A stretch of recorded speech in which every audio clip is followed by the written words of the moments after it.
Largue nomás. Bien, entonces, página 353 del libro, el ejercicio 5, pero está un poquitito modificado, no lo van a encontrar tal cual así. Bueno, este ejercicio dice, calcula el volumen de gas de hidrógeno desplazado a 25 grados centígrados y 0,9 atmósferas, que se podrá obtener al atacar 28 gramos de hierro con 74 gramos de ácido clorhídrico. La reacción que tiene lugar es una reacción de desplazamiento simple, donde el número de oxidación del elemento hierro en los productos es más 2. Fíjense que esa última oración, eh, y si alguien estuvo en el taller de ayer, que estuvimos con Gerardo, les aclara cuál es el número que en lo que hicimos ayer en el taller no les dijimos, pero acá sí les aclara cuál es el número de oxidación de el hierro en el producto, porque como ustedes tienen que construir la reacción y aún no tienen las herramientas que les dijimos ayer eh, de óxido reducción, no pueden predecir cuál es el producto. Entonces acá se los avisamos, ¿sí? No pueden predecir cuál es el número de oxidación del elemento hierro. Entonces, la última oración está haciendo referencia a lo que vimos en la última clase, ¿sí? La primera parte me está pidiendo el volumen de un gas, pero que no está en condiciones normales de presión y temperatura, está en otras condiciones, a 25 grados centígrados y 0,9 atmósfera. Entonces, voy a copiar los datos y vamos a ir trabajando de a poquito para ver los temas nuevos de hoy. Entonces me pide el volumen de dihidrógeno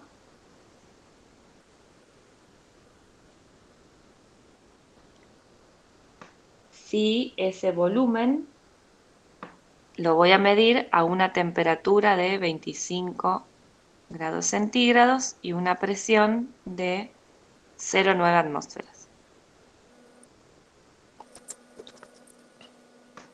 Y me dice que ponga a reaccionar 28 gramos de hierro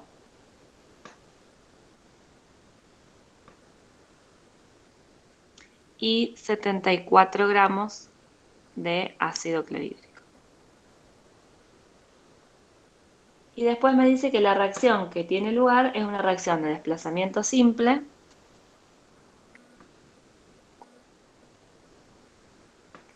donde el número de oxidación del elemento hierro en los productos es más 2, ¿sí? Pongo acá hierro más 2 en producto. Bien, entonces lo primero que vamos a hacer antes de empezar a trabajar con estos datos y de ver un poquitito acá, vamos a plantear cuál es la representación simbólica de lo que está pasando. Me dice desplazamiento simple, los reactivos son hierro y ácido clorhídrico. Y después tengo que pensar que el hierro, el elemento hierro en los productos, ¿sí? Está formando un compuesto y el número de oxidación va a ser más 2. Entonces arrancamos con la información que tenemos. Tenemos la representación simbólica de lo que vamos a hacer, de la reacción, hierro como reactivo, ácido clorhídrico como reactivo y productos. Me dice que es un desplazamiento simple, por lo tanto, el hierro que estaba solo ahora se va a meter en el lugar del hidrógeno y va a formar un compuesto con el elemento cloro, entre el elemento cloro y el elemento hierro. Ese compuesto va a tener al hierro con número de oxidación más 2. Entonces, el hierro, el cloro, ¿sí? Y el número de oxidación más 2 ahí. Y el hidrógeno, que antes estaba acompañando al cloro, ahora va a estar solito formando sustancia simple. Bien, acá, ahora faltaría balancear, ¿no? Pero acá yo puse el acuoso, no lo dudé, pero sí se podría dudar. Entonces, si dudamos qué estado de agregación ponerle acá, lo que tendremos que pensar es que el dicloruro de hierro es una sal binaria, ¿sí? Y no sé si es soluble o no en agua. O sea, yo lo tengo en un recipiente donde tengo agua, porque el ácido clorhídrico está acuoso y viene acompañado de agua. Por lo tanto, este dicloruro de hierro va a estar en un ambiente acuoso. Para saber si lo pongo sólido o lo pongo acuoso, me voy a la tablita de solubilidad y me fijo qué pasa con la solubilidad de los cloruros. Yo no la tengo por acá, pero si alguien Dice que puede, son quizás, solubles en general. solubles en general. Y tiene algunas excepciones, la plata, un par. Bueno, pero el hierro no estaría entre esas excepciones. Por lo tanto, lo pongo como acuoso. Bien, faltaría ahora ver cómo balancear, ¿sí? Tengo dos hidrógenos de este lado, dos cloros de este lado, y de este lado tengo uno de cada uno. Por lo tanto, pongo acá un 2 adelante y ahí me quedaría el balance de masa. Fíjense que lo que vimos la clase pasada es un pedacito de un problema, ¿sí? Siempre vamos a ir agregando un escaloncito más sobre lo que ya vimos. Bien, después me dice que tengo 28 gramos de hierro y 74 gramos de ácido clorhídrico. Y me pregunta cuánto se genera del gas de hidrógeno.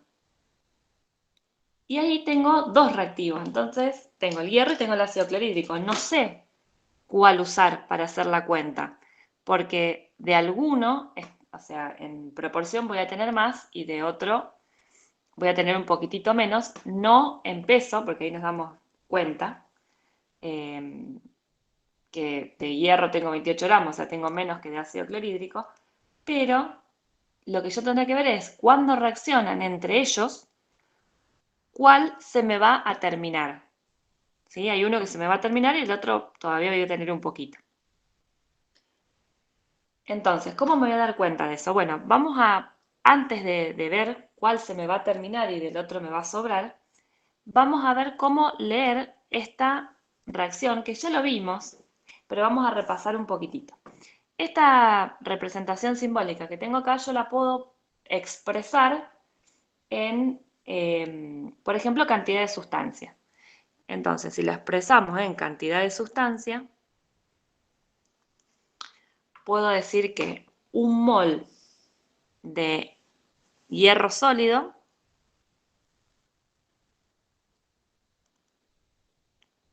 reacciona cada vez que reaccionan también 2 moles de ácido clorhídrico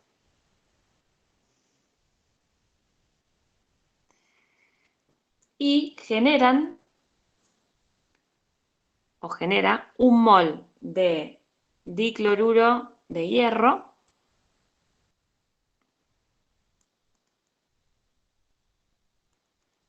y un mol de dihidrógeno gaseoso. ¿Sí? Esto yo lo podría leer así. Cada vez que reacciona un mol de hierro, también reaccionan 2 moles de ácido clorhídrico y generan un mol de dicloruro de hierro y un mol de dihidrógeno. También lo podría pensar en masa.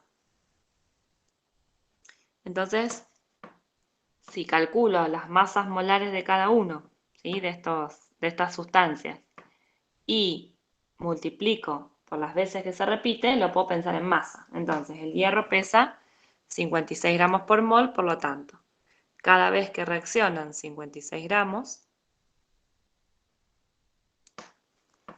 también van a reaccionar, hay que ver lo que pesa acá el ácido clorhídrico, tengo dos veces los 36,5 gramos, por lo tanto voy a tener 73 gramos de ácido clorhídrico. El dicloruro de hierro pesa 127 gramos por mol.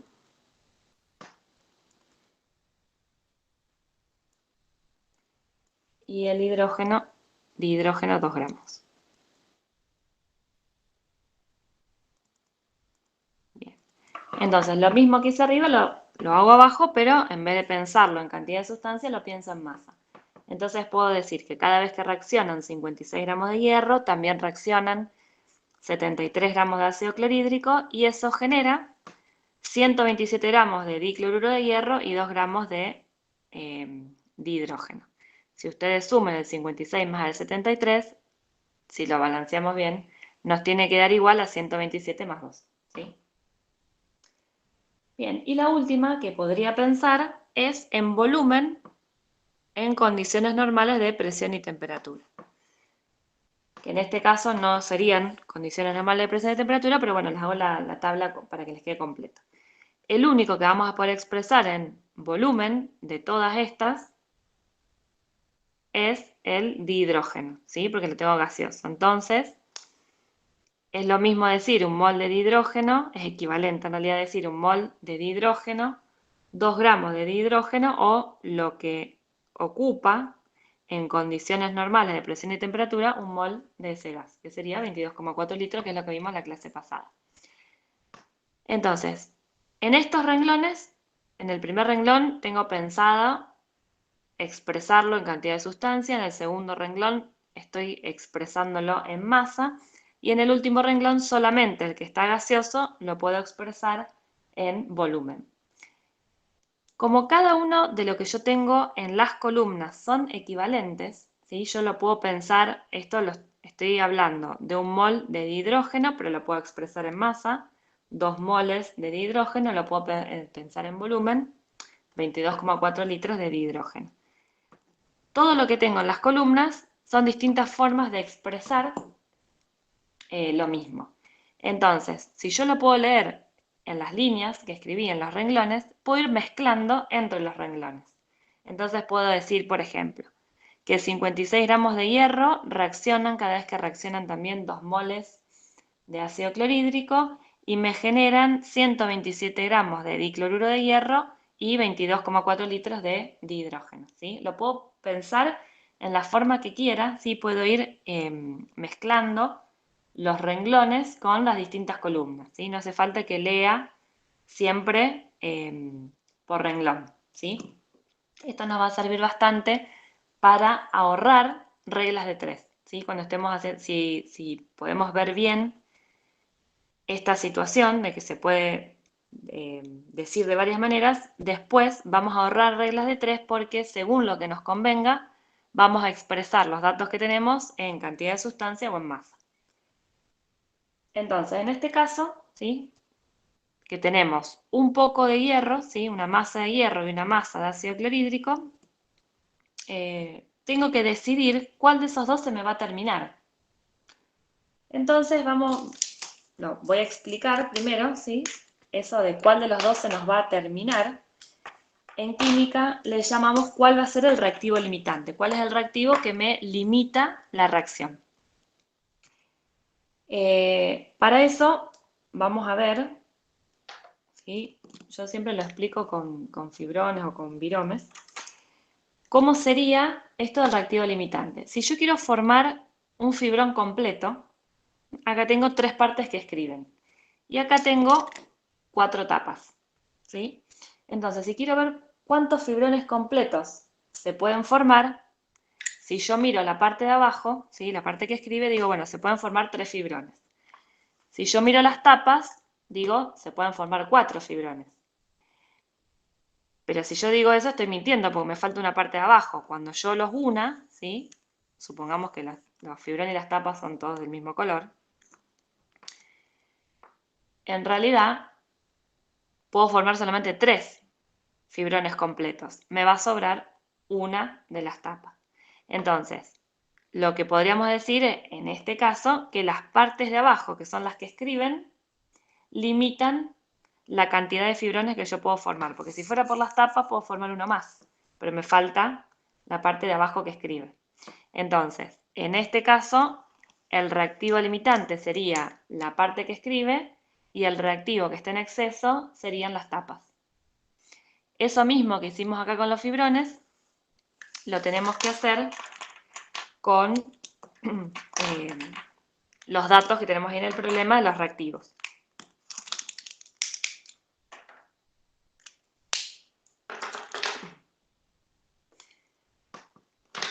Entonces, para calcular el reactivo limitante,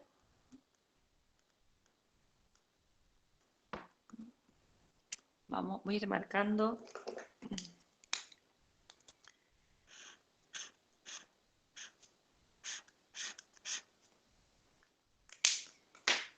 Y acá tenemos los datos. Para que nos quede un poquitito ordenado cómo estamos planteando el ejercicio. Entonces, primero tenemos los datos, después la representación simbólica y ahora vamos a decidir, para poder ver cuánto producto se forma, cuál es el reactivo limitante. Así como nos dimos cuenta muy fácil con los fibrones, porque la parte que escribía teníamos uno menos que tapas,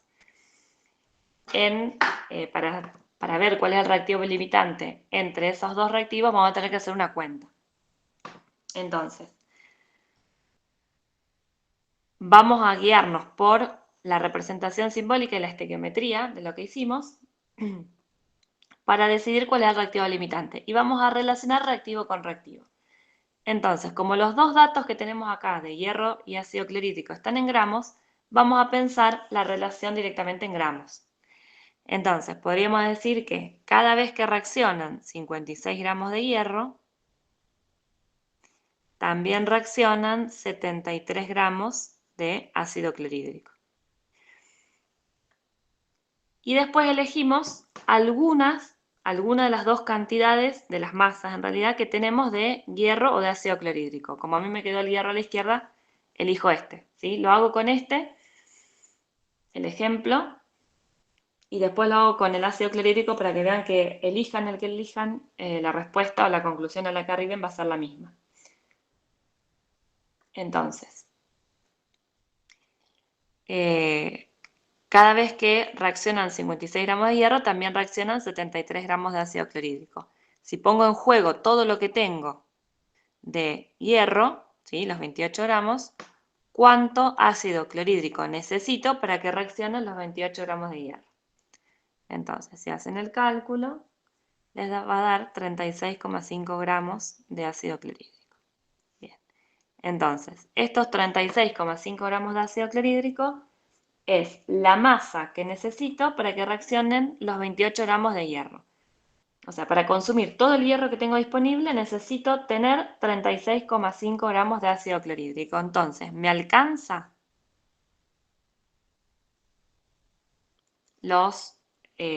la masa que tengo de ácido clorhídrico? Sí, tengo 74 y necesito solamente 36,5. Por eso, sí me alcanza y me sobra, porque necesito 36,5 y tengo 74, por lo tanto, el reactivo en exceso, porque me sobra, va a ser el ácido clorhídrico, y el reactivo limitante, porque se me agota, va a ser el hierro. ¿Sí? Con una sola cuentita ya me di cuenta cuál es el reactivo en exceso y cuál es el reactivo limitante. Con una sola. También lo que podría hacer es, en vez de hacer la cuenta con el hierro, hacerla con el ácido clorhídrico. Esto es O, no es I, ¿sí? Entonces, hago lo mismo, digo, cada vez que reaccionan 73 gramos de ácido clorhídrico, también reaccionan 56 gramos de hierro. Si pongo en juego todo lo que tengo de ácido clorhídrico, que eran 74 gramos, necesitaría para consumir esos 74 gramos de ácido clorhídrico 56,76 gramos de hierro. ¿Sí? Entonces, si pongo en juego todo el ácido clorhídrico que tengo,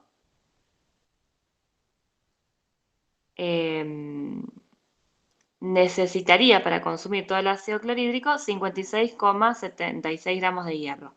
Entonces, ¿me alcanza el hierro que tengo para consumir todo el ácido clorhídrico que tengo disponible? Entonces me fijo. Necesito 56,76 y tengo 28. No me alcanza.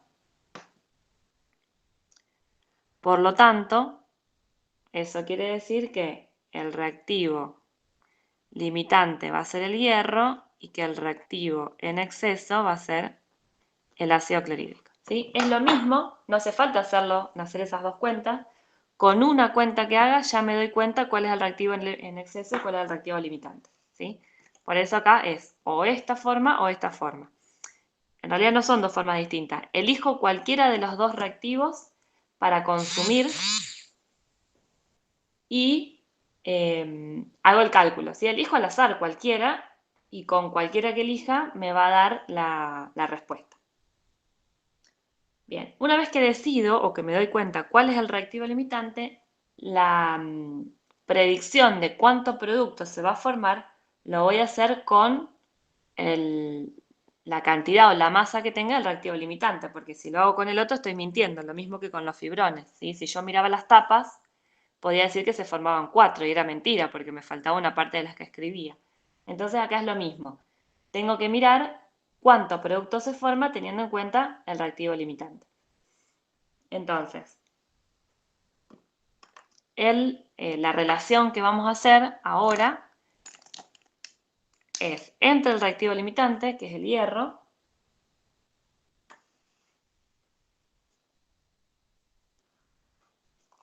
y el dihidrógeno, porque me pregunta volumen de dihidrógeno. Entonces la relación la voy a hacer entre estos dos. Hay varias cositas en el chat, yo estuve viendo que aparecían. Sí, pero se Preguntan. van, sobre todo, por ejemplo, para las siglas, esas Ah, cositas. bien, bien, bien. Y Bueno, dice que en los momentos del cálculo no necesito poner el estado de agregación, pregunta no, Josmar. no hace falta. Vos decís acá cuando yo hice las reglitas que puse hierro, puse ácido clorhídrico. No, mientras estén acá, o si después vas a escribir una respuesta, ahí sí tienen que estar. Pero cuando hacemos las reglas de 3 no hace falta.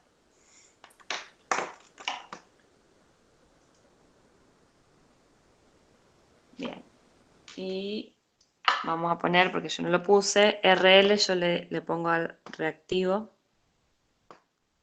limitante. Y R sería el reactivo en exceso.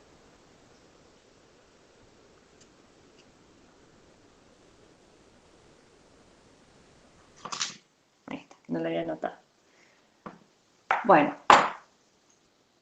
entonces el problema me decía, calcula el volumen de gas de hidrógeno desplazado a tal temperatura y tal presión que se podrá obtener al atacar 28 gramos de hierro con 74 gramos de ácido clorhídrico. Entonces lo que quiero saber ahora es cuánto se va a generar de dihidrógeno. Para poder, como ahí me dice distintas condiciones a las de condiciones normales de presión y temperatura, voy a tener que usar la ecuación de los gases ideales que también la vimos la semana pasada. Entonces, esperen que ahí apareció una preguntita en el chat. RS es representación simbólica. Esta que está acá es representación.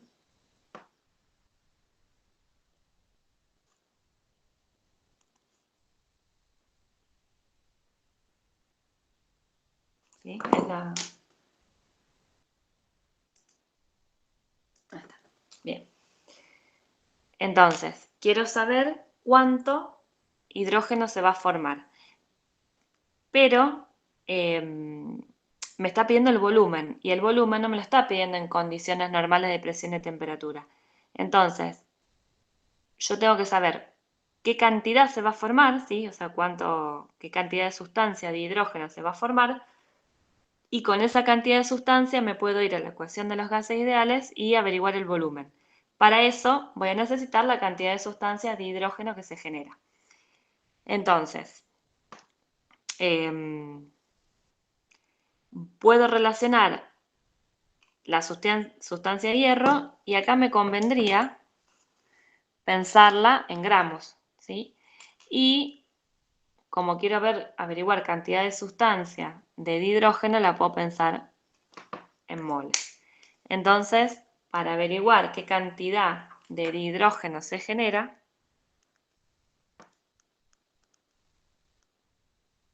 ¿sí? Y fíjense que cuando hablo de cantidad, siempre me estoy refiriendo a cantidad de sustancia, por lo tanto la voy a expresar en la unidad mol. Voy a decir que cada vez que reaccionan 56 gramos de hierro, y acá voy a cortar, no voy a decir todo lo que decía antes, solamente voy a ir a lo que me interesa. Cada vez que reaccionan 56 gramos de hierro, se van a generar, o se va a generar un mol de dihidrógeno. pero todo lo que yo había dicho antes se cumple, ¿sí? Pero no voy a poner todo en la regla de 3, pongo solamente a donde estoy poniendo el ojo, ¿sí? Cada vez que reaccionan 56 gramos de hierro, también reaccionan 73 gramos de ácido clorhídrico y se genera un mol de dicloruro de hierro y un mol de dihidrógeno. Estos datos, ¿sí? ¿Qué pasa con el ácido clorhídrico y qué pasa con el dicloruro de hierro? En este caso, en este momento del problema, lo que me está preguntando, no me importa, ¿sí? No me está preguntando nada de eso, solamente tengo que relacionar el hierro con el dihidrógeno. Entonces, cada vez que reaccionan 56 gramos de hierro, se generan, ¿sí? O se producen. Yo a veces pongo arriba de la regla de 3 qué es lo que estoy pensando, ¿sí? Cada vez que reaccionan 56 gramos de hierro, se producen un mol de dihidrógeno. Si pongo en juego todo lo que tengo de hierro, que era el reactivo limitante, se van a generar 0,5 moles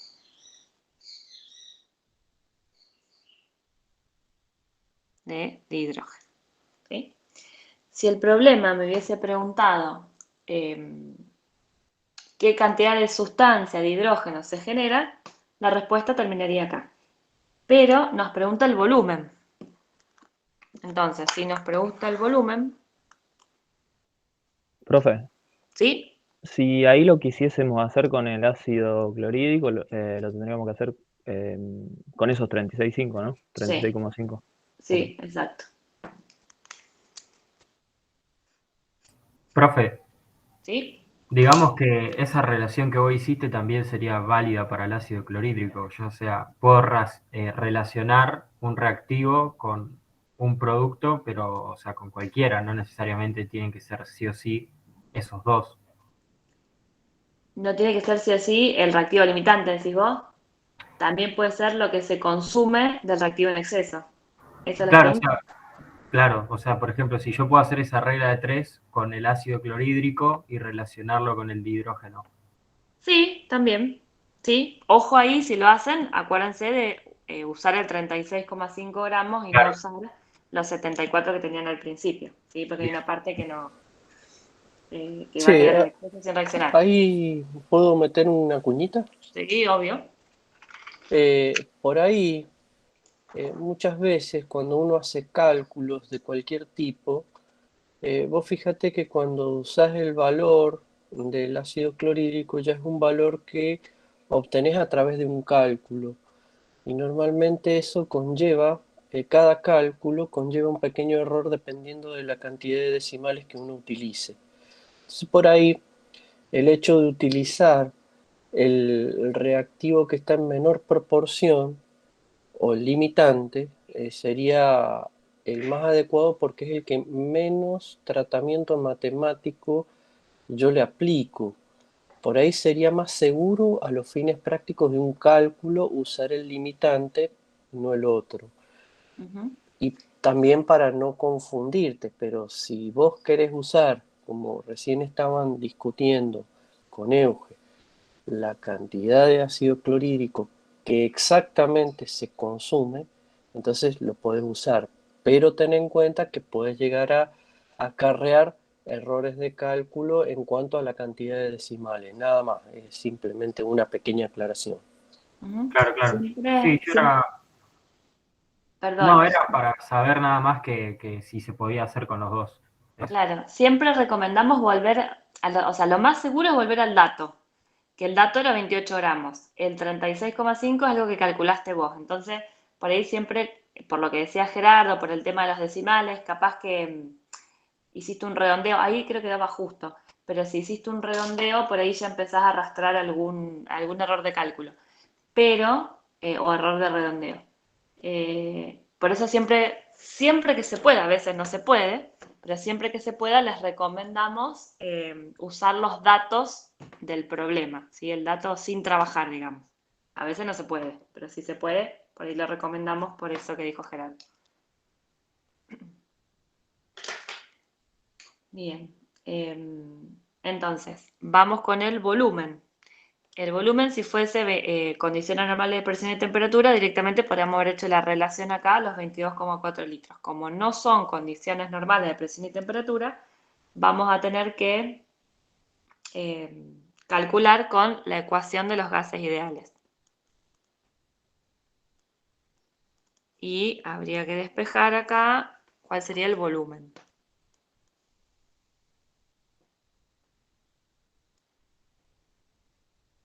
Bien, entonces,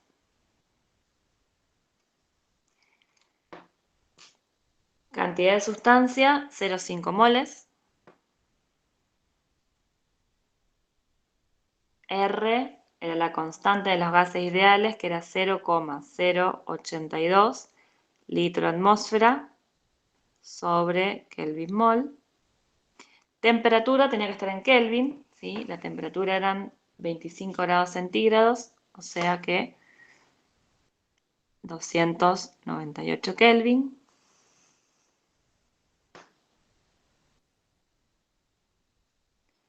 Y la presión, 0,9 atmósferas. Todo eso me lo decía el ejercicio.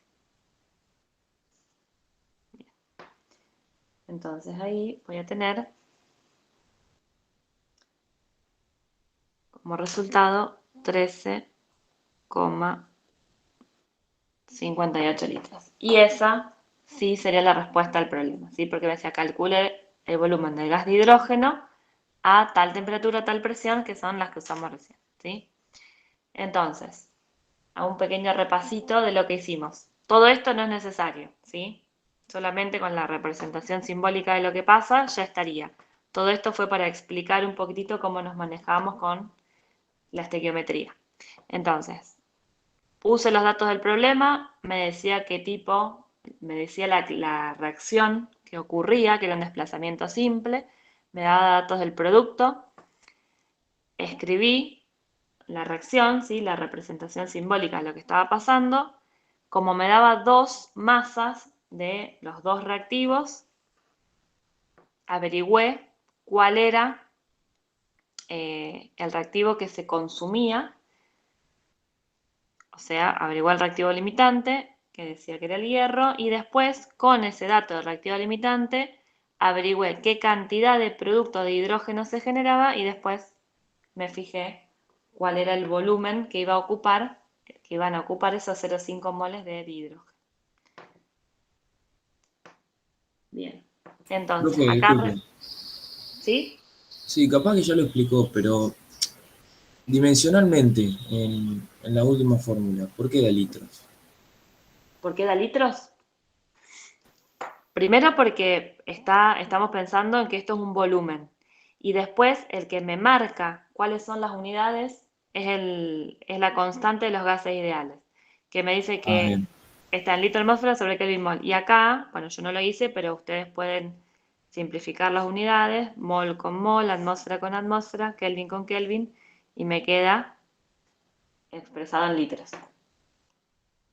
Bien, perfecto, gracias. Bien, ¿no? Bueno, me voy a ir a otro. Y ya son felices, ya tienen la respuesta final del problema. Fíjense que en este problema también ustedes les pueden haber preguntado o haber dado dentro de los datos que el hierro no estaba puro, es decir, que también podrían haber incluido la pureza en el material de partida. Entonces, también podríamos haber acoplado pureza dentro de lo que es un problema integrado, ¿no? Tenemos de ese, Gerardo. Así que después la complicamos. Después ponemos pureza, ponemos todo en uno de los últimos. Vamos todavía, esas son las que me gustan. Bueno, ahora vamos a ver otro. Que se los copio en el chat.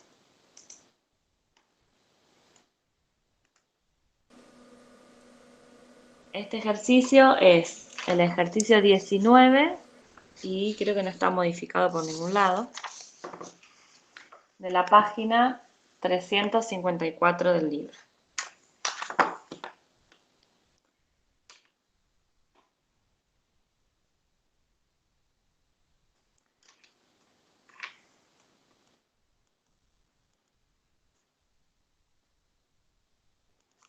Y es el ejercicio 19.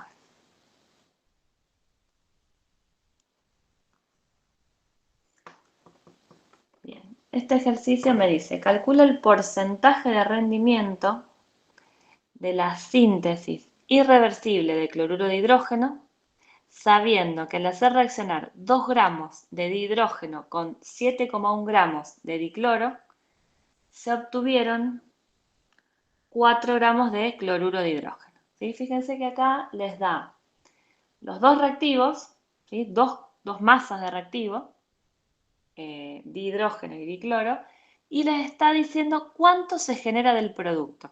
¿Sí? Vamos a copiar los datos y vamos a analizar un poquitito por qué me dice eso y qué sería el rendimiento. Entonces, voy a copiar en una síntesis irreversible.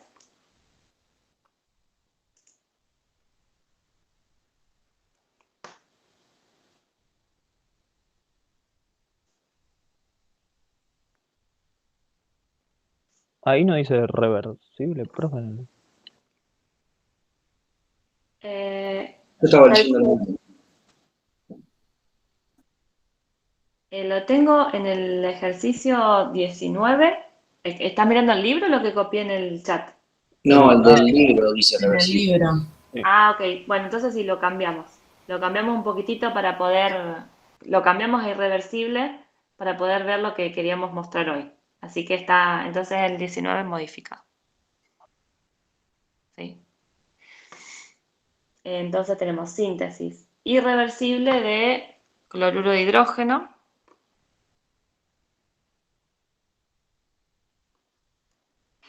Y me dice que ponga a reaccionar 2 gramos de dihidrógeno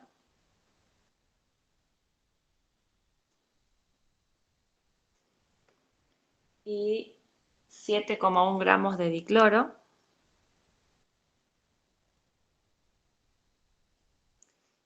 Y eso genera 4 gramos de cloruro de hidrógeno.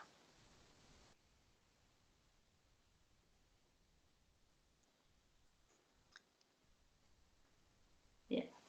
Y me pregunta acá cuál es el rendimiento. El tema acá es el siguiente. Me da dos reactivos, ¿sí? Me da las masas de dos reactivos. Yo podría calcular cuál es el reactivo limitante entre estos dos y con el reactivo limitante calculo cuánto producto se forma. Cuando calcule ese producto que se forma, evidentemente va a ser más grande que este número que me está informando acá, porque acá me está informando por alguna razón me informa cuál es el producto que se puede recuperar. Antes de verlo químicamente, vamos a hacer como una analogía y vamos a incluir también en esta analogía o en esta suposición de lo que vamos a ver, reactivo limitante. Supónganse que yo tengo, y lo vamos a hacer con comida, 6 panes, 4 fetas de jamón y 4 fetas de queso. ¿Sí? Entonces, si yo tengo 6 panes, 4 fetas de jamón y 4 fetas de queso, y quiero saber cuántos sándwiches completos puedo formar, suponiendo que el sándwich completo se armaría con un pan, una feta de jamón y una feta de queso, ¿cuántos sándwiches completos puedo formar? Entonces, si me fijo, tengo 6 panes, 4 fetas de jamón y 4 fetas de queso, podría formar 4 sándwiches completos, ¿sí? Me sobrarían 2 panes.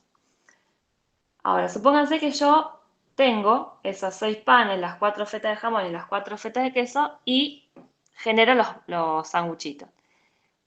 Cuando los voy haciendo, los voy poniendo, cada vez que hago uno de los sándwiches, los llevo arriba de la mesa y me vuelvo a la mesada a seguir haciendo el sándwich siguiente. Cuando termino de preparar los sándwiches, espero 4 sándwiches, porque tenía 6 panes, 4 fetas de jamón y 4 fetas de queso. Espero tener, porque yo dije que según la cantidad de reactivos que tenían, que sería el jamón, el queso y los panes, puedo generar 4 sándwiches. Cuando voy arriba de la mesa y me fijo el trabajo final que generé y trato de contar los 4 sándwiches, veo que hay 3. O sea, lo que yo esperaba era que sean 4, pero cuando voy veo 3. ¿Qué pasó? Los reactivos no los tengo más. No tengo ni las 4 fetas de jamón arriba de la mesada, ni las 4 fetas de queso arriba de la mesada, ni los 6 panes. Voy a tener 2 panes de última arriba de la mesada. Esperaba los 4 sándwiches porque era lo que yo hice, lo que yo preparé y lo que esperaba encontrar arriba de la mesa cuando terminara de hacer todo. Pero resulta que hay 3. ¿Qué pasó? Alguna persona pasó, no me avisó y se comió el sanguchito, uno de los sanguchitos y me quedaron, en vez de 4, me quedaron 3. O sea que el rendimiento de lo que yo hice es menor. Yo esperaba 4 y en realidad voy y tengo 3. El rendimiento de lo que hice yo tiene un 75% de rendimiento. ¿Sí? Esperaba 4 y en realidad tengo 3. Ese sándwich no es que no está, que nunca estuvo. Yo lo preparé y alguien sin avisar pasó y se lo comió. O sea, está en otro estado, que ya no tiene la forma de sanguchito, está en el estómago de alguien. Pero la masa no se pierde, sigue estando. ¿Sí? Entonces, con ese ejemplo podemos ver el tema del rendimiento.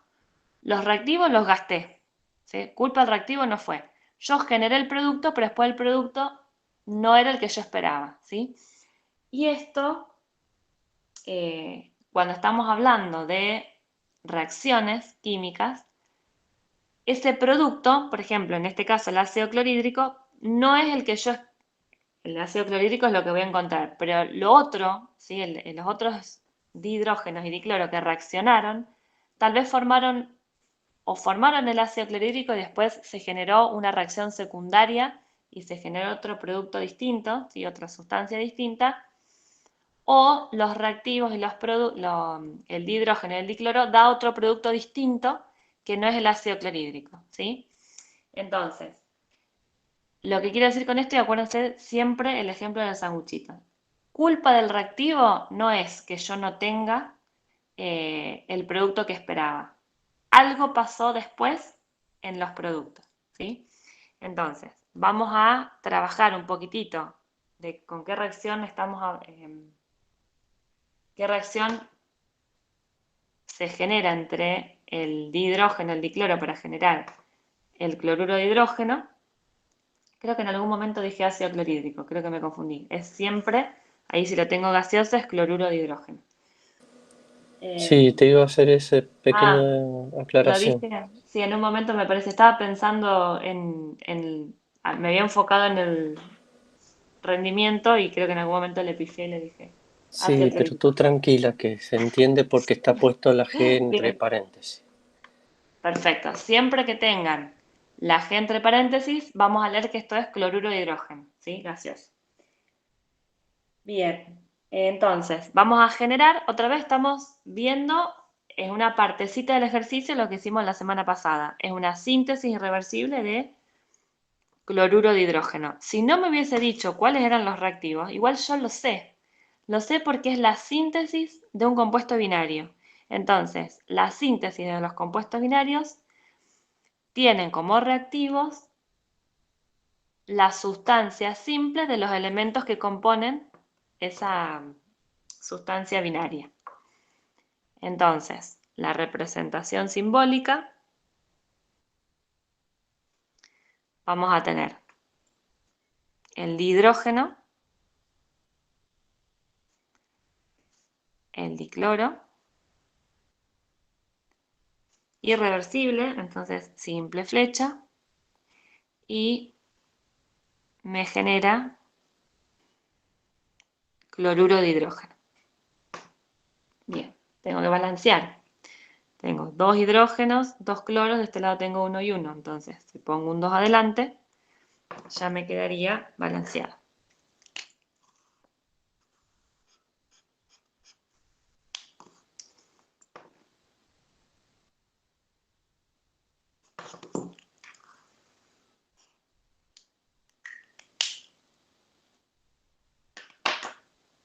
Bueno, entonces ahora me pregunta cuál es el rendimiento, ¿sí? O sea, tengo que calcular el porcentaje entre lo que yo esperaba encontrar y lo que realmente encontré.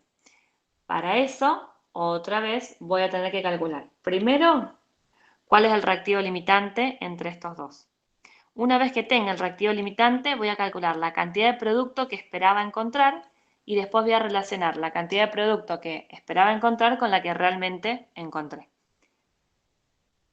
Entonces, vamos con el reactivo limitante.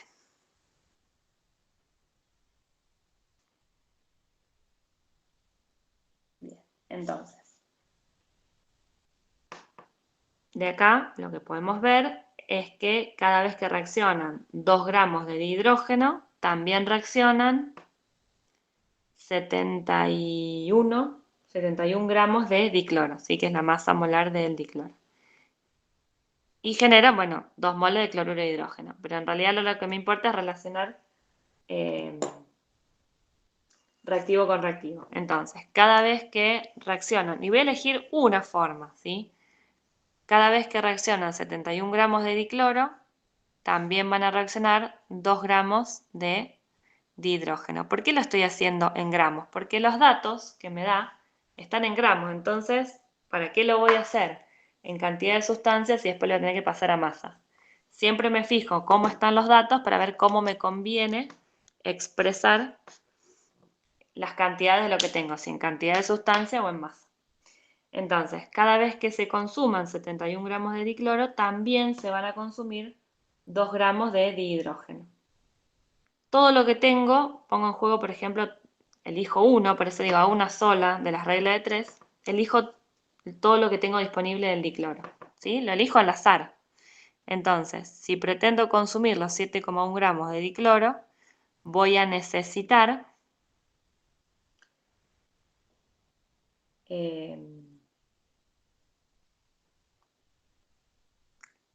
de dihidrógeno 0,2 gramos. Entonces siempre hago esa misma pregunta. Si me alcanza lo que necesito de dihidrógeno comparado a lo que tengo. Entonces, ¿me alcanza? Necesito 0,2 para consumir todo el dicloro y en realidad tengo 2 gramos. ¿Sí? Entonces, ¿me alcanza? Sí, me sobra.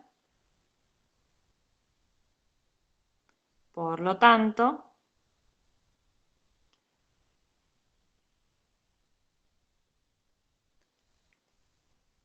el reactivo en exceso sería el dihidrógeno y el reactivo limitante sería el dicloro.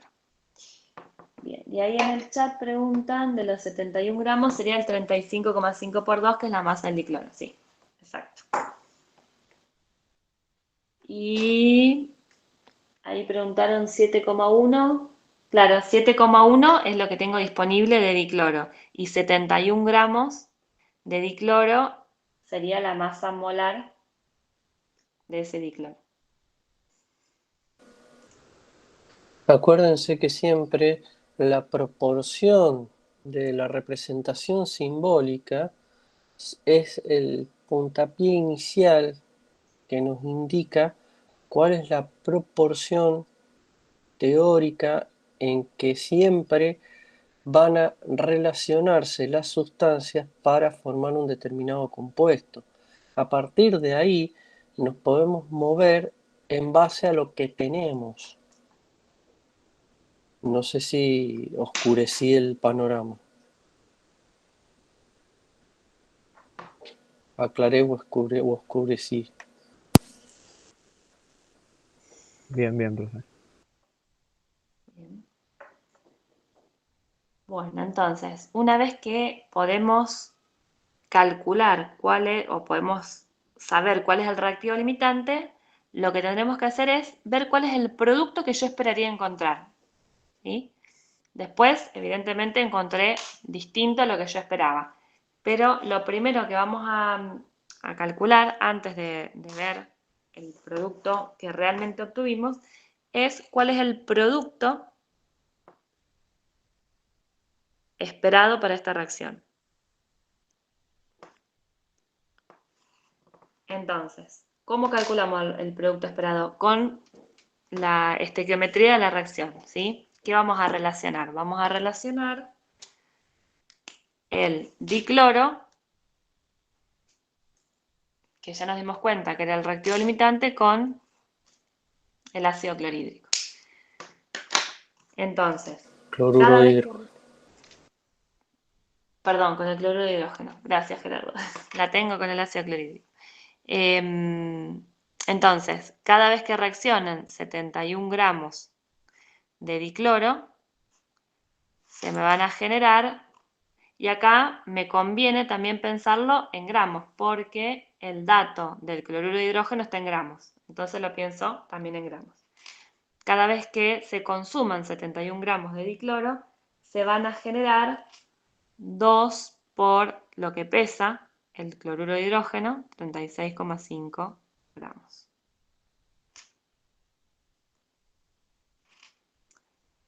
Entonces, si yo no dispongo de 71, sino que dispongo de 7,1 gramos de dicloro, se van a generar 7,3 gramos de cloruro de hidrógeno.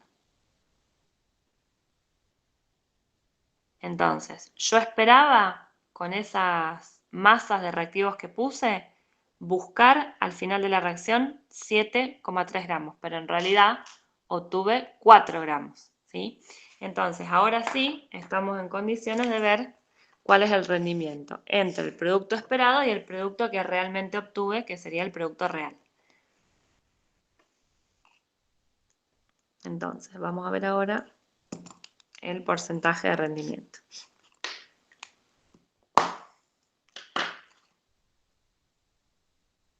Bien, entonces, les voy a mostrar cuál es la formulita. Se puede hacer con regla de 3, pero por ahí con la formulita es más fácil.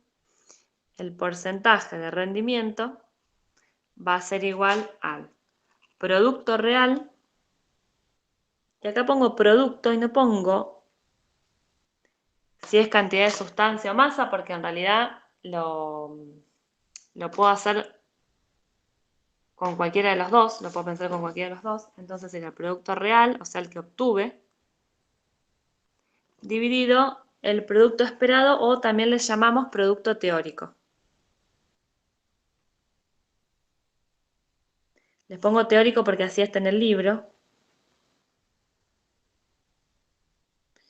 Pero recuerden que es el producto que yo espero. Y esto multiplicado por 100%.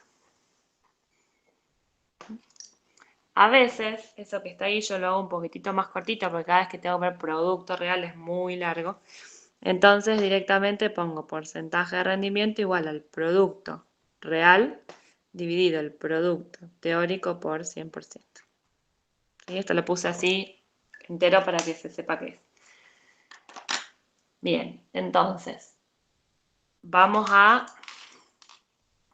calcular con los datos que tenemos, ¿sí? El producto real serían los 4 gramos, esto es lo que obtuve, ¿sí? Esto que está acá sería entonces el producto real, que serían los 4 gramos, dividido el producto teórico, que es lo que espero que se forme. Espero que se formen 7,3 gramos. Todo esto multiplicado por 100. Y esto sería igual a 54,8%. ¿Sí? Entonces el porcentaje de rendimiento de esta reacción es del 54,8%. ¿Sí? Y mientras mantenga más o menos las mismas condiciones de reacción, ese rendimiento se va a respetar. Entonces, si yo cambio las masas iniciales de reactivos, puedo calcular, sabiendo cuál es el rendimiento de la reacción, que ya lo vamos a ver en el próximo ejercicio, puedo calcular cuánto producto voy a ir a buscar cuando termine la reacción, ¿sí? O sea, puedo calcular el producto real, ¿sí? Sabiendo el rendimiento, voy a saber cuál va a ser el producto real. Voy a saber que voy a tener un producto que va a ser el esperado, pero en realidad cuando lo vaya a buscar voy a tener menos. Y eso lo puedo calcular si sé cuál es el rendimiento de la reacción. Bien, hago un pequeño resumen. Tenía los datos del problema, puse la representación simbólica con las dos masas de reactivo las relacioné y me fijé cuál era el reactivo limitante. Dije que era el dicloro.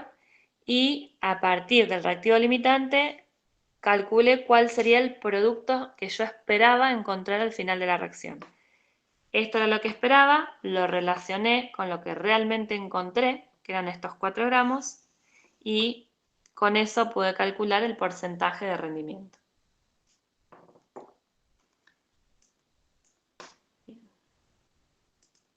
Vamos con el que sigue.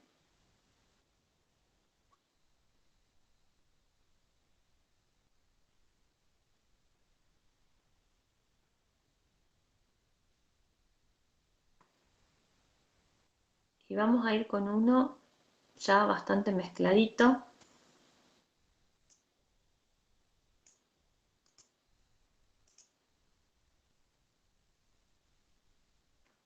Sí. Vamos a hacer un ejercicio más. Y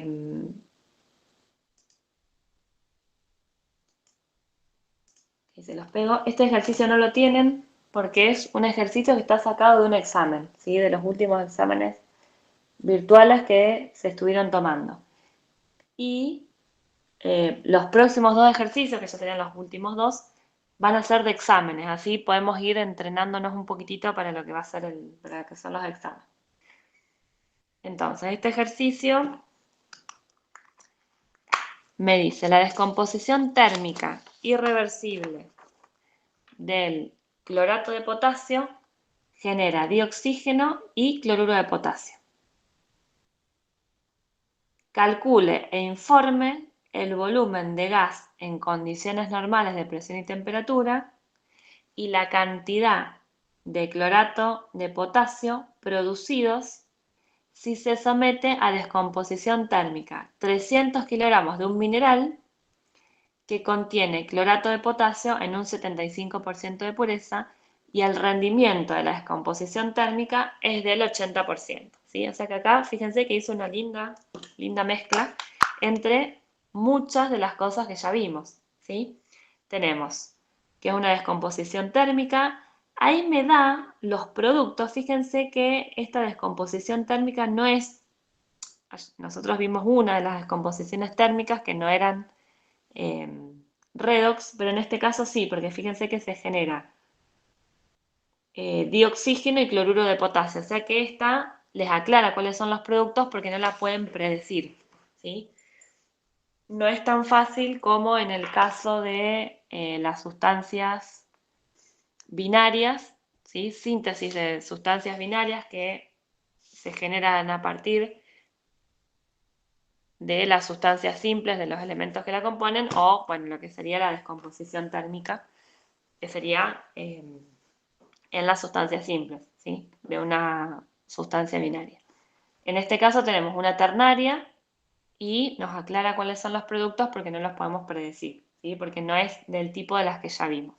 Pero por lo menos sabemos que es una descomposición térmica. Por lo tanto, cuando la escribamos no nos tenemos que olvidar de la energía térmica del lado de los reactivos, ¿sí? Entonces voy a ir copiando los datos. Esto es un ejercicio de examen, o sea que no lo van a encontrar.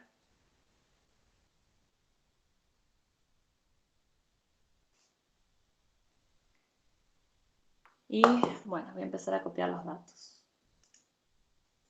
Entonces es una descomposición térmica de clorato de potasio. Si no se acuerdan, bueno, en realidad no, para poder escribir el clorato de potasio se van a tener que ir al apéndice para fijarse cuál sería el anión clorato, ¿sí? Y de potasio. Entonces, una vez que lo tienen, bueno, lo escriben. Clorato de potasio. Y eso, cuando se descomponga, va a dar dioxígeno y cloruro de potasio.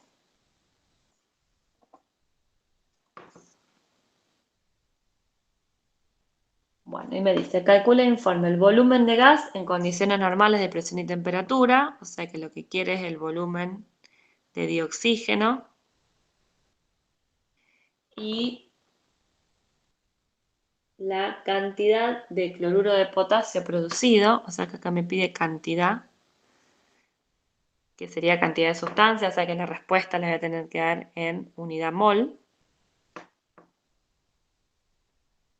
Si se somete a descomposición térmica 300 kilogramos de un mineral,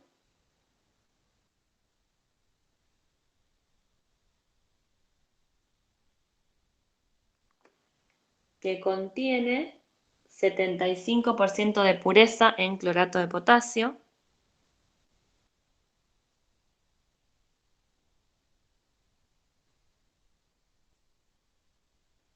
y toda la reacción tiene, esa descomposición térmica, un rendimiento del 80%. ¿Sí? Bien, fíjense que acá los datos se empiezan a complicar, ¿sí? Ya tengo un montón de cosas. Tengo cómo es, qué tipo de reacción es, cuáles son los productos, tengo el rendimiento de la reacción y también tengo la masa de un mineral que tiene un determinado porcentaje de pureza en la sustancia que nos interesa. Entonces, esto que copié recién acá serían los datos.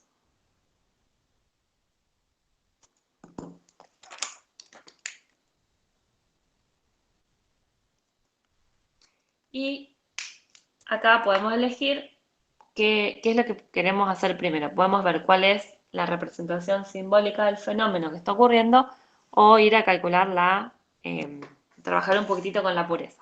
Yo elijo siempre empezar con la representación simbólica y después trabajar los otros datos, ¿sí? Entonces, la representación simbólica, ¿de qué fenómeno sería? La descomposición térmica del clorato de potasio que me da estos dos productos.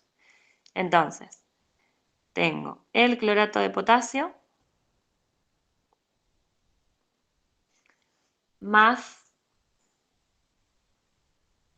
energía térmica, si eso, acuérdense, tiene que estar siempre, si hay una descomposición térmica, es parte de la representación simbólica, y eso les va a dar dioxígeno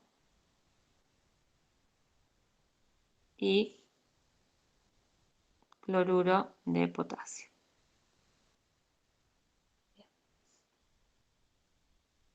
Bien, ahí preguntan a dónde fijarse para escribir el clorato de potasio. Se van al apéndice, en la parte que tienen los aniones.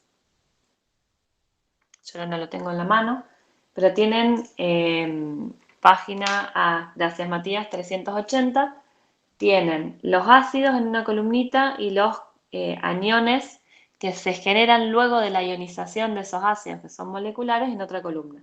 Entonces, busca a donde dice clorato y te va a aparecer, ¿saben qué? ¿Sí? Cuando busques el clorato te va a aparecer que el clorato tiene esta forma, ¿sí? Y después te decía que era el clorato de potasio. Entonces, si buscas el elemento potasio, te va a decir que tiene, además del 0, un número de oxidación posible, que es el +1. Por lo tanto, sería catión potasio. Entonces tengo que juntar el catión potasio con el anión clorato.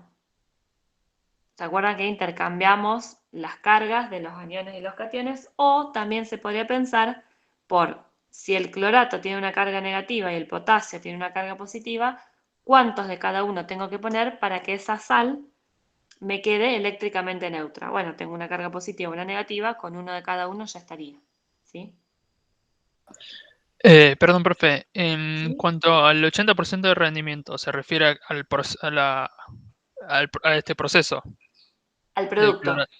claro. O sea, que el clorato de potasio más energía térmica resulta en un 80% de de... dioxígeno y cloruro de potasio, claro. Lo único que tengan en cuenta es que siempre que hablamos de rendimiento, que yo lo dije antes, pero bueno, eso lo repetimos varias veces porque a veces nos olvidamos.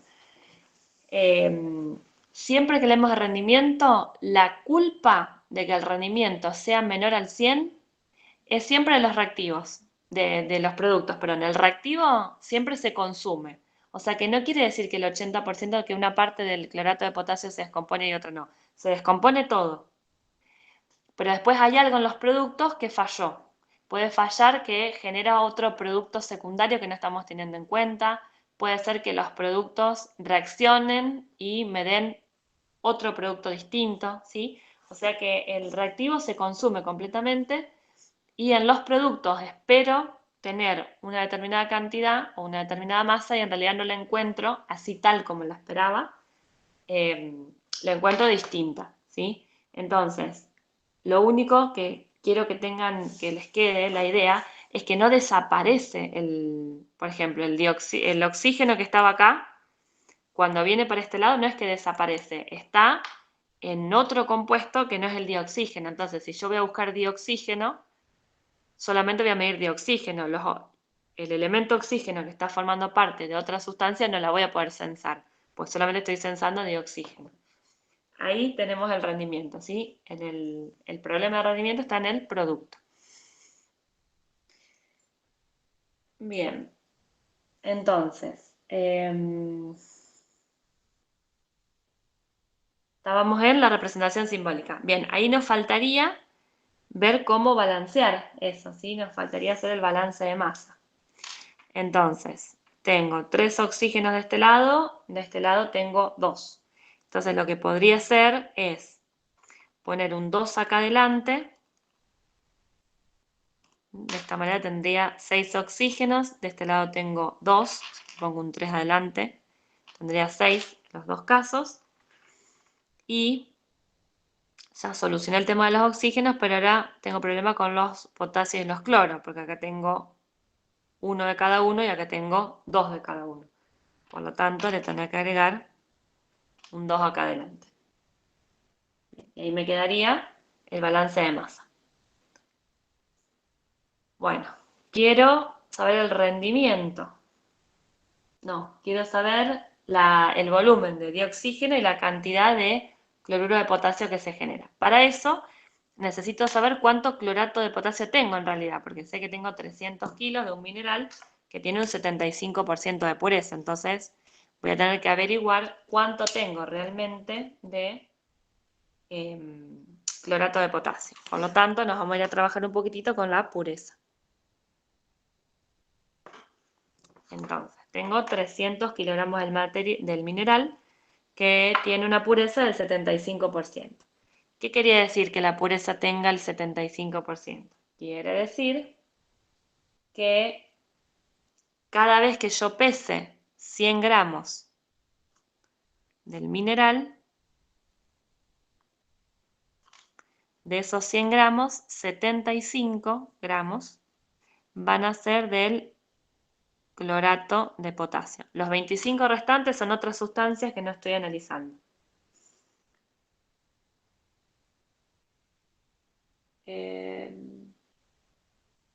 Ahí tengo una pregunta que dice, cuando me dice cantidad de cloruro de potasio, ¿se refiere a cantidad en gramos? No. Cuando ustedes vean cantidad, es cantidad de sustancia. En realidad lo podríamos aclarar para que quede más,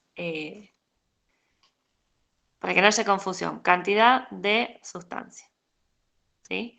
Entonces, cuando dice cantidad de sustancia, lo tengo que pensar en moles.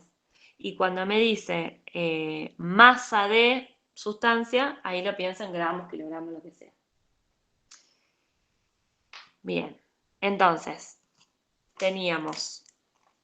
habíamos visto esos 75% de pureza, ¿a qué se refería? Se refiere a que cada vez que pese 100 gramos del mineral, de esos 100 gramos, 75 van a ser de clorato de potasio y los 25 restantes de otras sustancias.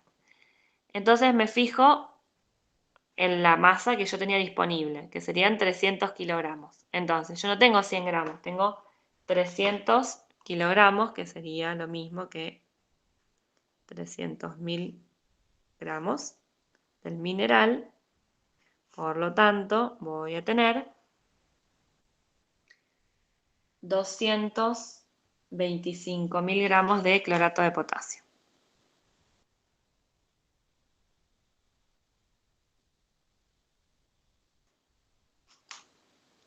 Bien. Entonces, acá, ¿tengo que calcular reactivo limitante? Pregunto.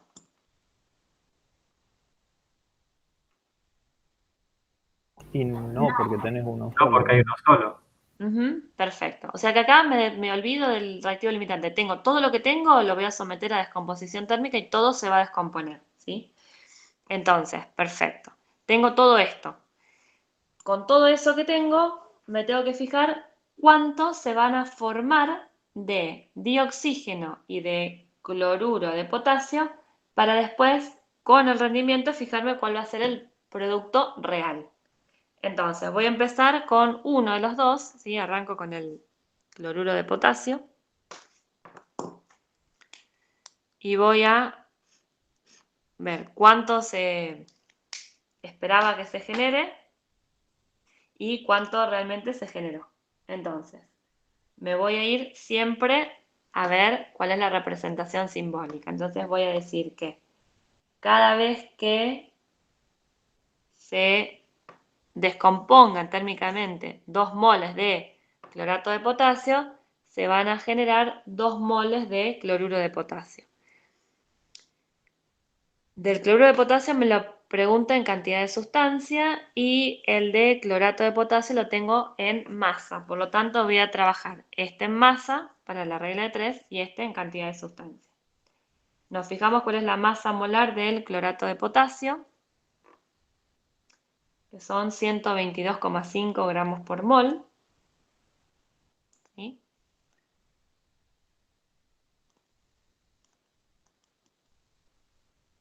Esa es la masa molar del clorato de potasio. Que antes habían preguntado, por las dudas aclaro, sería la masa del potasio más la masa del cloro, más 3 veces la masa del oxígeno, todo eso sumado me va a dar 122,5 gramos por mol. Entonces, voy a relacionar el clorato de potasio en gramos con el cloruro de potasio en cantidad de sustancia. Entonces, cada vez que se descompongan, 2 por 122,5 gramos de clorato de potasio. ¿Por qué 2? Porque tengo este 2 acá adelante, ¿sí? Se van a generar 2 moles de cloruro de potasio, ¿sí? Pero yo no tengo esto, tengo 225.000 gramos de clorato de potasio. Entonces, los 225.000 gramos de clorato de potasio, ¿cuánto esperaría que se genere de cloruro de potasio?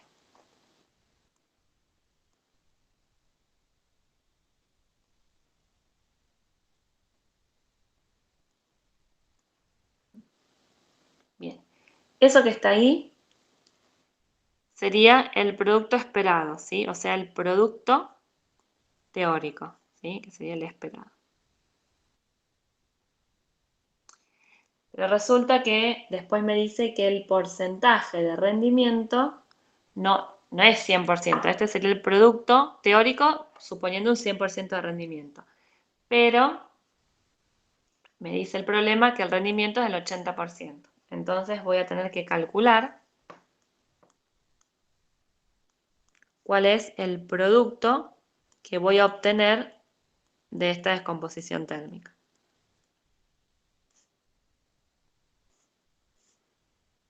Entonces el producto real va a ser igual al porcentaje de rendimiento sobre el 100% por el producto teórico. Entonces, el porcentaje de rendimiento era 80%.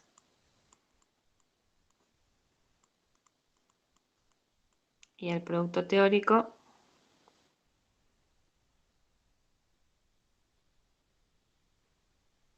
por lo tanto, el producto real va a ser 1469,4 moles. Entonces, me pedía cantidad de sustancia del cloruro de potasio, por lo tanto esta sería una de las respuestas. No la estuvimos marcando.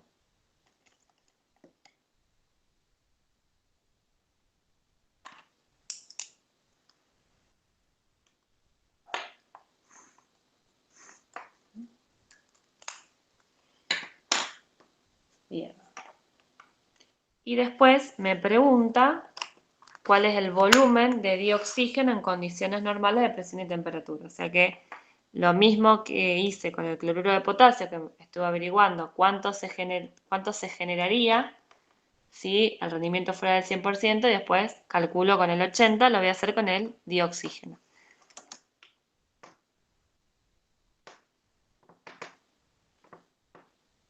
Entonces tengo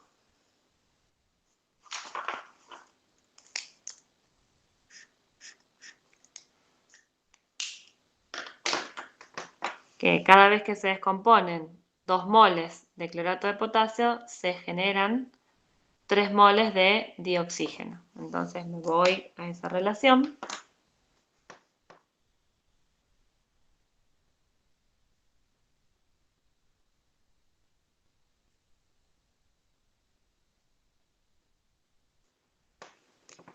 Y acá me fijo cómo me conviene tratar el dioxígeno. Me dice que quiere saber cuál es el volumen en condiciones normales de presión y temperatura. Lo podría calcular en moles, pero después tendría que hacer un cálculo más para llevarlo a volumen. Entonces me conviene directamente trabajar el dioxígeno en volumen, ¿sí? Que sería 3 por 22,4 litros.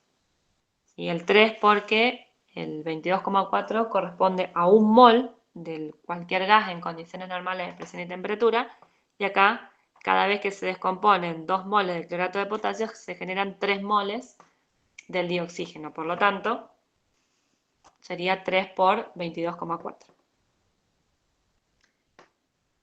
Bien, entonces ponemos en juego todo lo que teníamos de clorato de potasio, que eran 225.000 gramos. Entonces, ¿qué volumen de dioxígeno se generaría?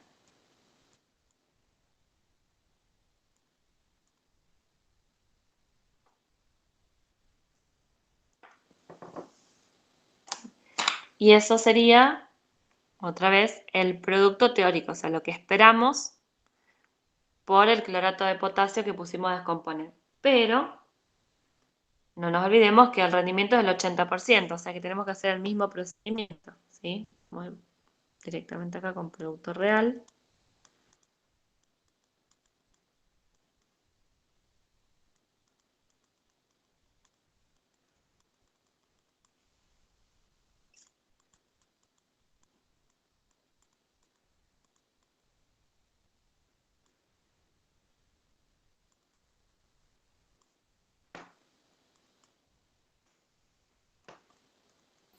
Profe, ¿cómo es esa relación que hace gramos y litros del otro lado? ¿Acá?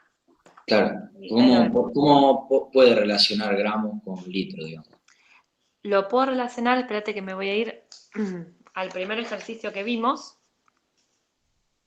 ¿Se acuerdan que yo les había dicho cómo podíamos expresar, por ejemplo, vamos al caso, porque este también es gas, al dihidrógeno? Puedo decir que tengo un mol de dihidrógeno, puedo decir que tengo 2 gramos de dihidrógeno, o puedo decir que tengo 22,4 litros de dihidrógeno. Es equivalente a hablarlo en cantidad de sustancia, en masa o en volumen, ¿sí? Entonces, cuando yo relaciono cualquiera de los renglones que tengo acá, ¿sí? Que uno está todo contado en cantidad de sustancia, el otro todo en masa, y el otro, bueno, el único que se puede hablar en volumen sería el que está gaseoso. Todas estas líneas las puedo leer así, pero también dentro de cada columna tengo cosas que son equivalentes, porque puedo pensarlo en cantidad de sustancia o en gramos. Entonces, cuando haga las relaciones, las puedo ir haciendo cruzadas, ¿sí?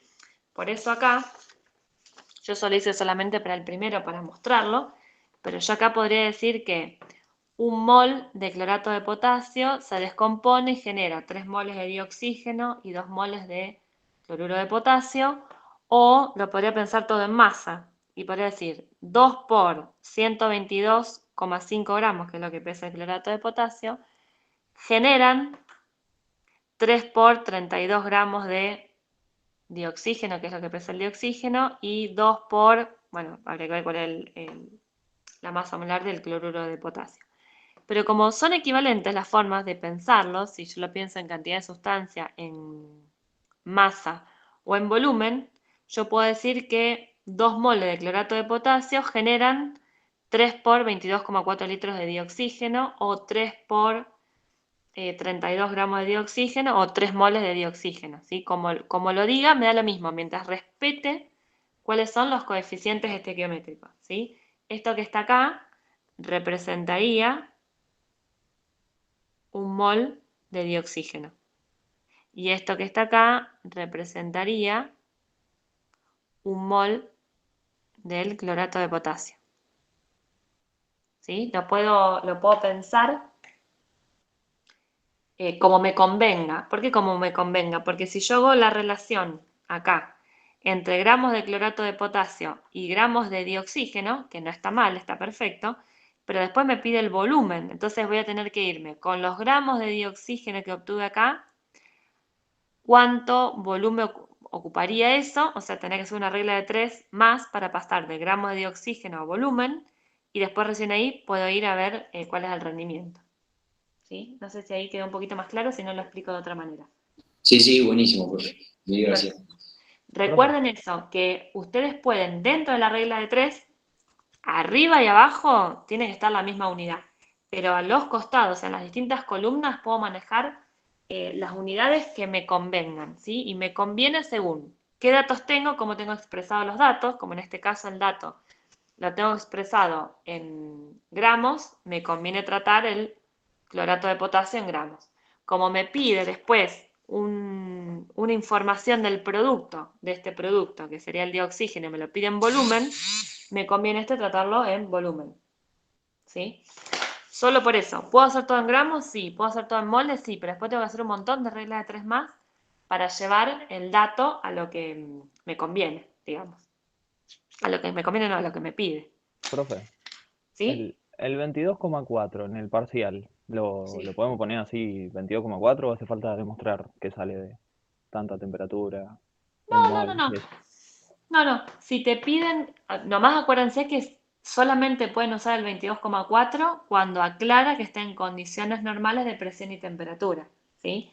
Porque si les dice, como en el ejercicio anterior, a 25 grados y 0,9 atmósferas, no pueden usar el 22,4. Y otra cosa que a veces vemos, que a veces no sé si decirlo porque tengo miedo de darles la idea y que se confundan, porque puede ser que nunca se confundan con esto, pero muchas veces usan el 22,4 para cualquier sustancia. Y solamente se puede usar el 22,4 para sustancias que están gaseosas, ¿sí? Yo no puedo poner que un mol de sustancia hierro ocupa 22,4 litros, porque es mentira, ¿sí? Solamente puedo usar el 22,4 litros cuando estoy hablando de sustancias que están en estado gaseoso, ¿sí? Ojo con eso porque a veces se confunden y por ahí me pide, en el caso del hierro, por ahí no sé, lo hemos visto, pero no es tan común como cuando les decimos tenemos tanto, qué volumen de solución de, por ejemplo, ácido clorhídrico tengo que usar para tal cosa. Entonces ahí cuando le piden volumen, se acuerdan del 22,4 y lo aplican. Todavía no Sí. vimos la parte de volumen, pero lo vamos a ver a partir de la próxima clase, cuando veamos soluciones, ¿sí? Pero acuérdense, 22,4 solo para gases, nada más. Y vapor, sí. Gas y vapor, sí. Exacto. Bueno, Sí, hay otras... justo eso es lo que acabas de decir de las soluciones, es lo típico, Claro, sí, es a el veces error uno típico. lo aclara y tiene miedo de que por aclararlo se les ocurra y al final confundirlos, pero bueno, lo decimos porque como lo encontramos en algunos exámenes, para que Sí. no les pase. Todo lo que es estado gaseoso, válido para el volumen molar normal. Bien. Y después tenemos, ya estamos re justitos con el tiempo, pero por lo menos quiero que charlemos un poquitito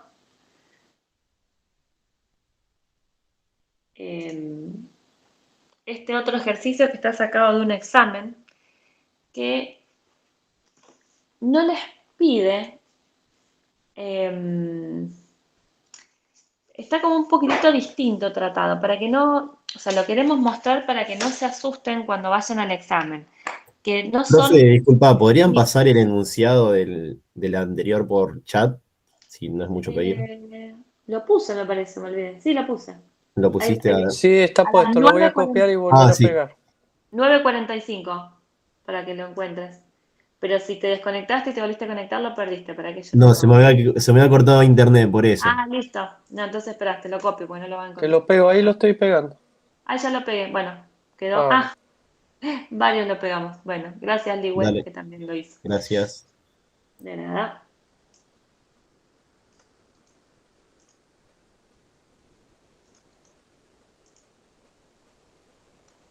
Bueno, y ahí volví a pegar el que quería que veamos ahora. Fíjense que en esta también les va a mezclar varias cositas, pero les va a dar dos reacciones, ¿sí? Lo vamos a charlar un poquitito, no lo vamos a resolver completo, porque por ahí lo dejamos planteado y lo terminamos de ver en algún taller. Es importante que vean este tipo de ejercicios porque son los que se estuvieron tomando últimamente en los exámenes, entonces son lo más parecido, obviamente no van a encontrar el mismo, pero es lo más parecido a los ejercicios de exámenes que van a poder encontrar en los exámenes que vayan a rendir ustedes. Dice, se desean obtener 200 kilogramos de monóxido de calcio. Y para obtener, o sea, la idea es obtener el monóxido de calcio. Para obtener eso se pueden utilizar, o sea, tengo disponibles en el repertorio de reacciones que podría usar para obtener el monóxido de calcio, tengo acá dos opciones, ¿sí? Que están tomadas, son dos elecciones. Una es una síntesis exotérmica, que tiene un 56% de rendimiento, y la otra es una descomposición térmica, que tiene un 78% de rendimiento. Una consume un reactivo puro, difícil de manipular. Y ahí capaz que necesiten un poquitito de ayuda porque esto, piensen que es un examen final que tiene un montón de... está integrando un montón de conceptos y ahí, por ejemplo, la reactividad de las sustancias todavía no las vieron, las vamos a ver cuando veamos reacciones redox de óxido de reducción. Entonces, ese reactivo puro, difícil de manipular, es la sustancia calcio, ¿sí? Ese se los digo porque por ahí no sé si lo van a, con la información que tienen ahora, no lo van a poder sacar. Y la otra utiliza un mineral al 98% de pureza. Y pregunta, ¿cuáles serían esas dos reacciones? ¿Qué ecuaciones químicas utilizarían para cada una? O sea, le está pidiendo la representación simbólica. Y qué masa de reactivos colocaría en cada uno de los reactores para llegar a esos 200 kilogramos. Yo no voy a hacer todo el cálculo porque no llegamos con el tiempo, de cuánto tendríamos que poner de cada uno de los reactivos, pero sí vamos por lo menos a plantear cuáles serían esas representaciones simbólicas, ¿sí? Porque fíjense que les da poquita información. Y con esa poca información, ustedes tendrían que poder escribir las representaciones simbólicas de los dos fenómenos. Entonces, se quiere obtener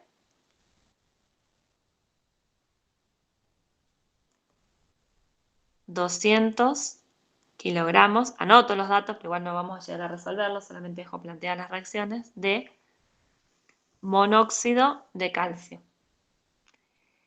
Y me dice entonces que se pueden utilizar dos reacciones. Una es una síntesis exotérmica,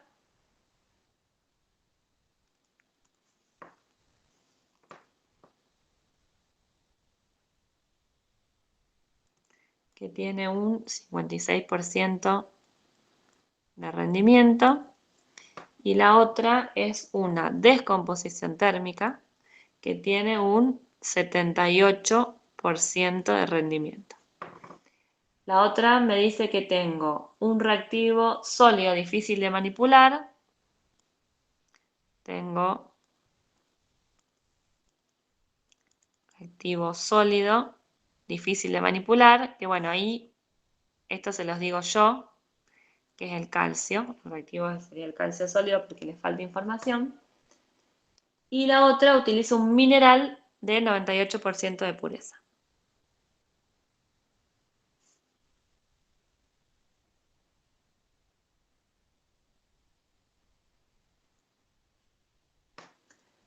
Bien, entonces con esta poquita información tendríamos que tratar de generar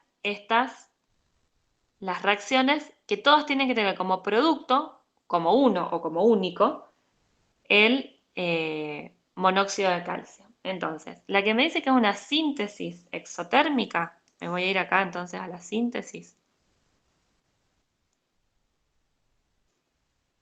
¿Sí? Siempre recuerden que el producto es el óxido de calcio, el monóxido de calcio. Entonces, en la síntesis, sí o sí, tengo que tener como producto el monóxido de calcio, que va a estar sólido. También me decía que era una síntesis exotérmica. Entonces, hacer una síntesis exotérmica, ya sé que tengo que poner como producto también energía térmica. Y como reactivos, como es una síntesis de un compuesto binario, siempre acuérdense de esto, es síntesis de compuesto binario. Voy a usar como reactivos la sustancia simple de los elementos que componen esta sustancia binaria. Entonces, la sustancia simple del elemento calcio va a ser el calcio sólido. Y la sustancia simple del elemento oxígeno, recuerden que es uno de los diatómicos, o sea que va a ser dioxígeno. Y después de ahí tendríamos que hacer el balance de masa. Tenemos 2 oxígenos de este lado tengo 1, pongo un 2 acá. Cuando puse el 2, desarreglé el calcio que ya tenía 1 y 1, o sea que acá tengo 2, pongo un 2 acá. Bien, y para el otro caso, que me dice que es una descomposición térmica, ahí nos vamos a tener que ir al apéndice. Esperen que lo busco porque no lo tengo a mano.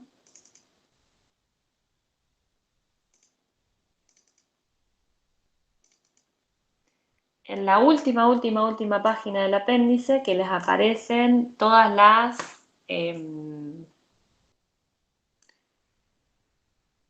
todos los minerales, sería la página 391. Hay que buscar un mineral que contenga calcio, ¿sí? Fíjense que hay un montón. Minerales que contengan calcio. Capaz que a este ejercicio le faltaba un poquito más de información porque le dice que es una descomposición térmica de un mineral que obviamente tiene que contener calcio. En general siempre usamos, por eso no hay mucha más información, pero podría haber tener un poquito más de información.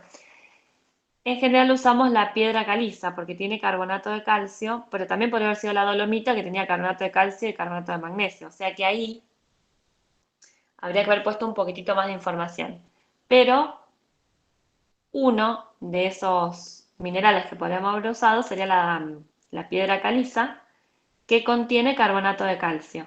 Porque también tengo que pensar que el mineral que yo elija me va a tener que dar como producto, o sea, la descomposición térmica del mineral que yo utilice me va a tener que dar como producto monóxido de calcio. Entonces, vieron un poquitito en la clase de los martes que si yo hago una descomposición térmica de un carbonato, me va a dar como producto, en general, puede cambiar porque antes vimos otro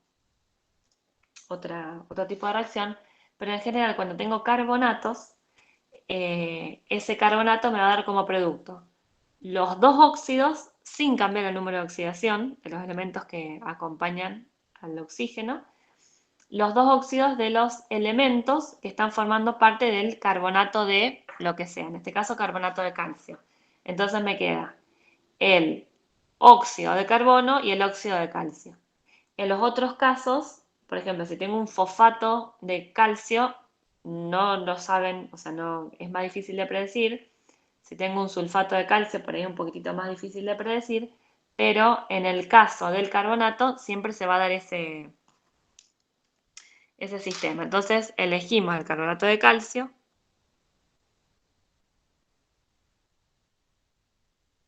más energía térmica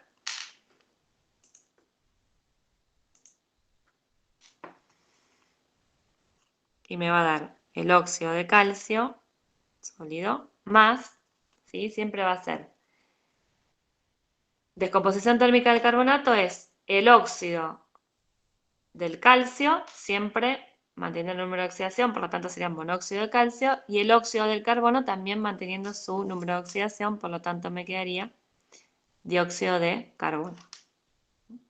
Entonces las dos reacciones que me da serían estas dos que están acá, y está balanceado. ¿Sí? Bien, les dejo para ustedes después la parte de las masas, ¿sí? ¿Cuánta masa tenemos que poner de cada uno, de carbonato de calcio, y después calcular la masa del mineral, ¿sí?